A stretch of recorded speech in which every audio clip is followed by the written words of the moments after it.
Do the rich people cringe and say, don't tell them that, Robert? Yes. Don't tell people what you know. Right. Keep them poor. So my father was the head of education, PhD, all that stuff. I go home and ask him, said, why don't we learn about money in school?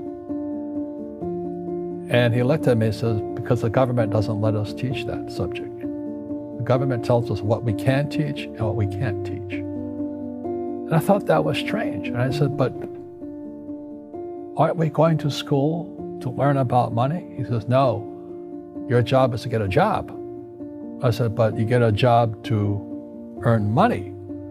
He goes, no, you're supposed to just get a job. I went, no. Isn't the purpose of a job to earn money? He goes, you're correct. I said, so why don't I just learn about money? I can skip the job part, you know? And he got flustered and he said, if you want to learn about money, why don't you ask your best friend's father about money? And I said, why? That's Mike. So why ask him? He says, because Mike's father is an entrepreneur.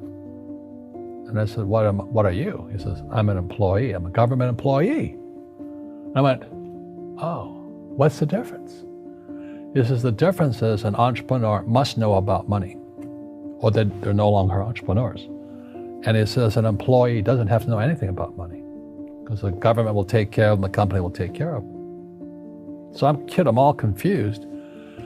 But I took my dad's advice and I trundled over to Mike's father's office and knocked on his door and I said, hey, I'm here, 9 years old. Teach me about money. He says, beat it, kid, you know. But that's where the story of Rich Dad, Poor Dad started. And finally, through persistence, my rich dad started teaching me about money on one condition. And that condition was he would never pay me. He says, the moment I pay you, you think like an employee. He says, that's the trap. Entrepreneurs work for free. And now I'm 9 years old, my head's cracking in half.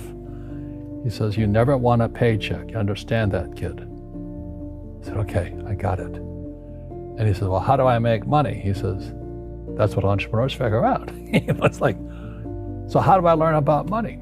So he would just break out a Monopoly game board. So I would work for free. I'd pick up cigarette butts, and he had hotels and restaurants, and I would clean and do menial tasks.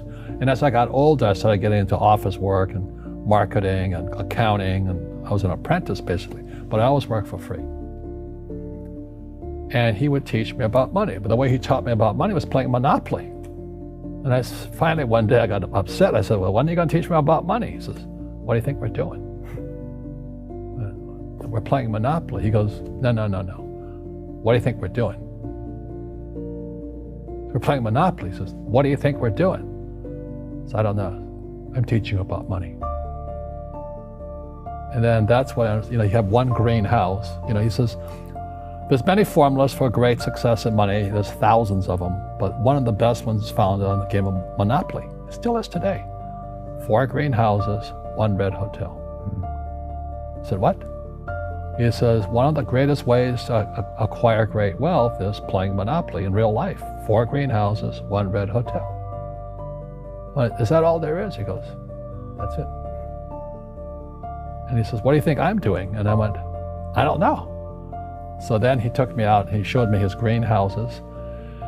And 10 years later, when I was 19, I was now in school in New York, and I come back to Hawaii, and Rich Dad had bought the biggest piece of land smack dab in the middle of Waikiki Beach.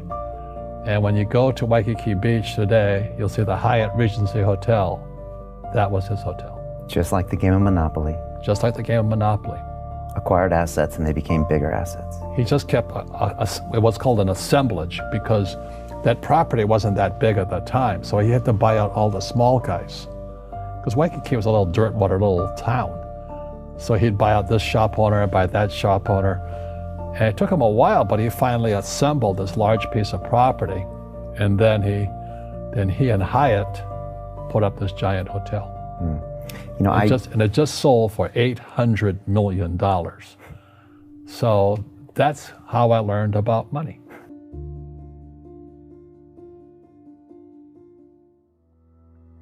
I've had financial crashes. I've had people stab me in the back, but they're all good because I grow from it. That's spirituality. Right. You know, people who are afraid of making mistakes, like they teach in school, they don't ever grow.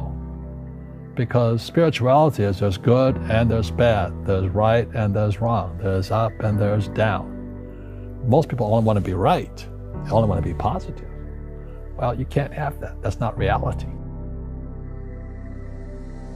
Well, I wasn't poor by most people's standards, but I came from a family with a poor attitude, if you know what I mean. Because rich, poor, middle class, poverty starts with a fundamental attitude. Poverty is passed on. It's taught in your families. And middle class is taught in families. And so the people right now who are sitting at home, who are struggling financially or worried about money or unhappy, they may be making a lot of money, but unhappy with what they're doing, it was probably taught to you. You know, your superego was taught, get a job, work hard, or you'll never be rich, or the rich are evil, or whatever. The school system will never teach you about money. The school system was designed to teach you to be an employee, which is important, or a doctor or a lawyer, a specialist, but never about money. And what most people lack is real business knowledge, like accounting, you know, like debt, like taxes. You got to know that stuff, but they don't teach it in school to anybody. So, and then when people ask me, how did your rich dad learn this when your poor dad, a PhD, didn't? And the answer is very simply, my rich dad, who's my best friend's father, his father died when he was 13. So rich dad had this family business at 13 to run. So he had to drop out of school, which was his blessing. You know, there's blessings, and you know, sometimes the blessing doesn't look like a blessing, but it turned out to be a blessing. And then his teachers became his bookkeeper, his accountant, his attorney, his banker, his real estate agents. So he has what I call real teachers, not these fake teachers in school. You see, most teachers in school, they're out of ethics. They teach subjects they themselves don't practice. I asked the teacher, I said, you know, I'm in my third year of calculus now. It was called strength of materials. I said, am I ever going to use this stuff? He goes, no. You know, I said, why do you teach it? He says, because I get paid. I said, do you ever use it? He goes, no. And that's why, you know, you have to, in life, one of the things I suggest to people, you got to find a real teacher versus a fake teacher. And a fake teacher is somebody who doesn't do what they teach. And a real teacher is doing what they teach every day. So my accountants, my attorneys, they're in it every single day. That's how I learn, because every day I'm solving problems in my business. So I have accountants and attorneys and bankers and all these people on speed dial because I'm solving problems with my team. I see you giving this knowledge out, and yeah. Do the rich people cringe and say, don't tell them that, Rob? Yes. Don't tell people what you know. Right. Keep them poor. But, you know, unfortunately, the poor, as was in the Bible, I'm not real religious, the poor will always be amongst us because it starts up here. Right, it's that fear mentality.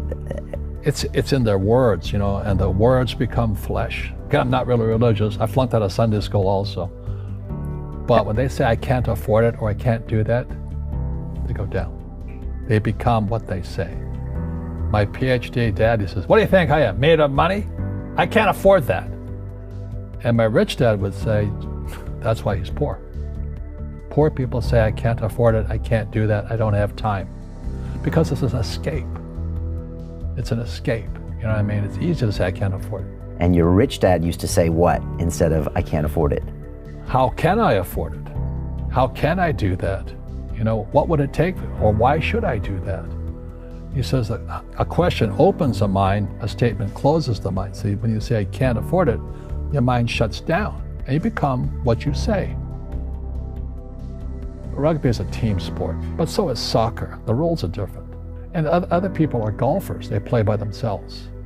And so everybody's different. So my game financially is business, number one. Second is real estate. So what I say to young people is, you find your game.